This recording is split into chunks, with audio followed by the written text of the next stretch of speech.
Welcome to Sandwiches of History. Today is International Sandwich Sunday and we are headed across the pond to the UK for the Cheese and Onion Cob rolls. This sandwich has been on my to-do list for a while. It went kind of viral last year. Apparently the Blue Boar pub in Leicester serves these and they're a bit ridiculous, and I thought, all right, I gotta try it. But here's the thing, I don't have a place where I can just go buy a cob. So, hey Barry from yesterday. All right, that's a wrap. Sorry, what? Hey, can you do me a favor and bake up some cobs so I could have them for today? Oh, you want me to make the cob rolls? Sure, why not? Cool, thanks, man. All right, I'm following a recipe from handmedownrecipes.wordpress.com. I'm making a half batch. So to bread flour, we add softened butter and work it in with our hands. Now we add in dry yeast and salt. Now to warm water, we add milk and add this to our flour and mix it together with our hand until it comes to a rough dough. And now we have to knead it for 10 minutes. Now we put it back in the bowl, cover it, and let it double in size. All right, now we put our dough back onto the board, knead it for about 30 seconds, then quarter it, roll into balls. Then we put them onto a baking sheet that's been dusted with semolina, cover them, and let them rest for another hour until doubled. Dusted the top with semolina, give them a little slice on top, and now they go into a 450-degree oven for 15 to 20 minutes or until golden and done. I mean, they turned out pretty good. For me.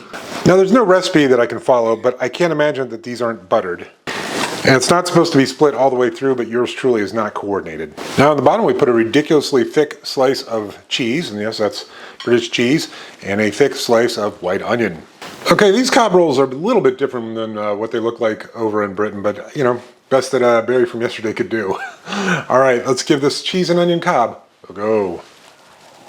This is ridiculous. The cheese and onion flavor is good, but holy smokes, even with this much bread, that's a ton of cheese. That said, I do want to try and plus it up. I've got a little HP sauce. Kind of tangy, tamarindy, sweet. Okay, let's give this cheese and onion cob plussed up with HP sauce a go. I like it. HP sauce has a tanginess to it, a sweetness to it, a little bit of tamarind going on. And it's going really well with the cheese and with the onion. You know what? I just thought of one more plus up. Okay, let's give this cheese and onion cob plussed up with a old speckled hen pale ale from England a go.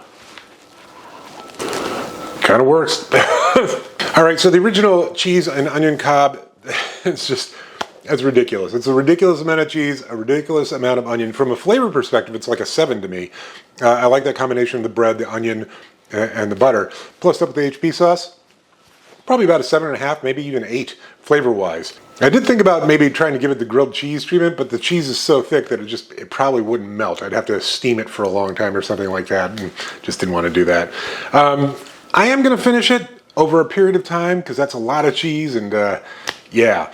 But I don't think I'll ever make this again. But if I find myself around Nottingham or thereabouts, where the cheese and onion cob originated, I might have one after a few pints. All right, see you tomorrow.